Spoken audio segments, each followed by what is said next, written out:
আলাইকুম প্রিয় দর্শক, কেমন আছেন সবাই? আশা করি সবাই ভালো আছেন। আলহামদুলিল্লাহ, আমি অনেক ভালো আছি। আমি বলতেছি সাইদুল ইসলাম অপু, দক্ষিণ আফ্রিকার ডারবান শহর থেকে। আজকে আপনাদের সাথে একটি গুরুত্বপূর্ণ বিষয় নিয়ে আমি আলোচনা করব। বিষয়টা হচ্ছে দক্ষিণ আফ্রিকায় কাজের সুবিধা, থাকার সুবিধা এবং আহ, সবকিছু নিয়ে একটা আলোচনা আপনাদের সাথে আমি এই ভিডিওতে দেখাবো। আশা করি সবাই ভিডিওটা ধৈর্য সহকারে দেখবেন এবং যারা দক্ষিণ আফ্রিকা নতুন আসতে চান তাদের জন্য অনেক হেল্পফুল অ্যান্ড কথাগুলো অনেক কাজে লাগবে।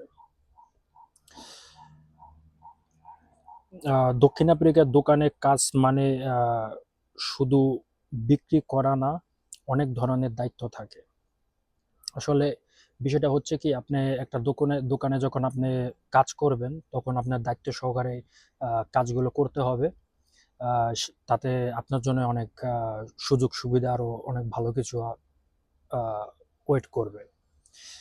আহ, এখানে কাজ করতে হয় কাস্টমারের সাথে কথা বলা, মালামাল শেলফে সাজানো, টাকা ক্যাশ করা, দোকান পরিষ্কার রাখা, মালামালের হিসাব রাখা।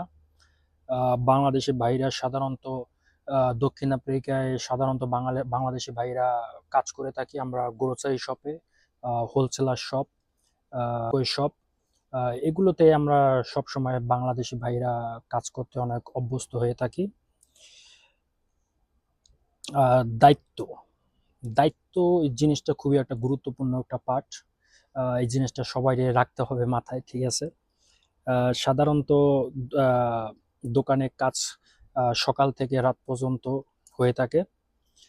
কখনো শিফটে কাজ করতে হয়। এখানে দেখা গেছে কোনো কোনো দোকানে অনেক লং টাইম ডিউটি থাকে। তার ক্ষেত্রে দেখা গেছে যে ইভেন দেখা গেছে 24 আওয়ার্সও দোকান খোলা থাকে দক্ষিণ আফ্রিকায়।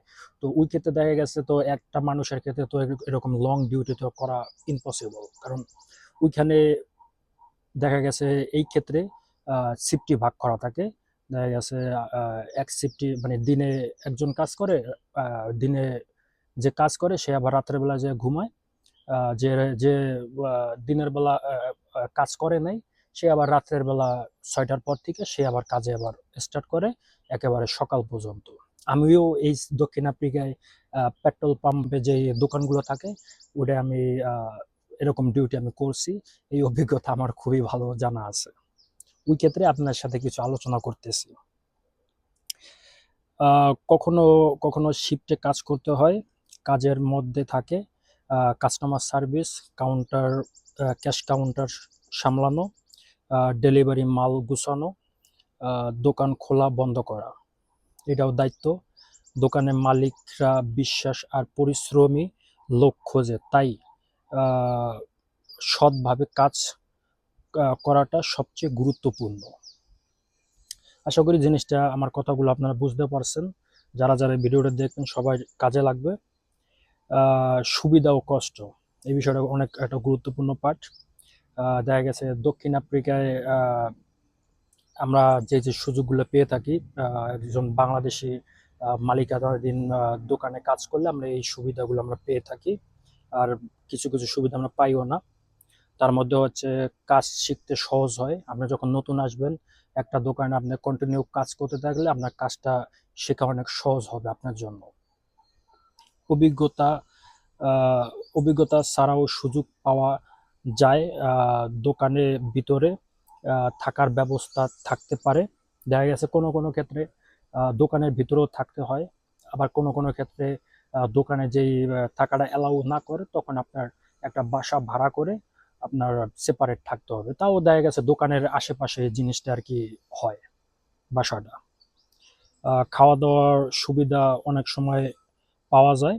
এটা আপনাকে মাস্ট বি দিবে, গোসলের টাইমও দিবে, খাওয়া দাওয়ার সুযোগ সুবিধাও দিবে, এটা মাস্ট বি।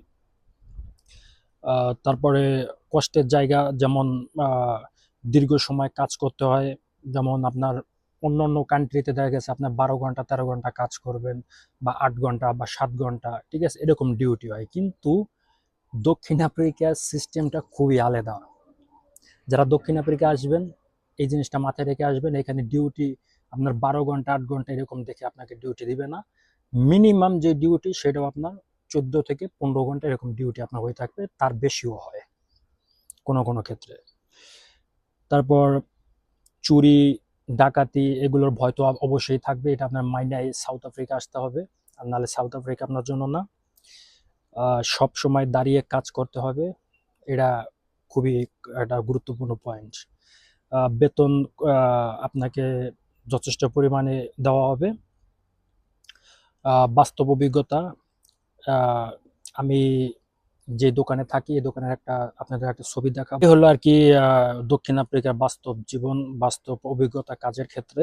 তো বন্ধুরা, আজকে ভিডিওটা এতটুকুই। আহ, অন্য এক সময় আমি আরো কিছু নিয়ে আলোচনা করব। আপনারা আমার চ্যানেলটি সাবস্ক্রাইব করতে ভুলবেন না।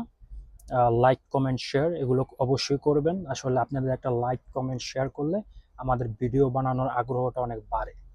ঠিক আছে? তো সবাই শেয়ার করবেন, লাইক করবেন, কমেন্ট করবেন, সাবস্ক্রাইব করবেন। আল্লাহ হাফেজ। আজকে এতটুকু।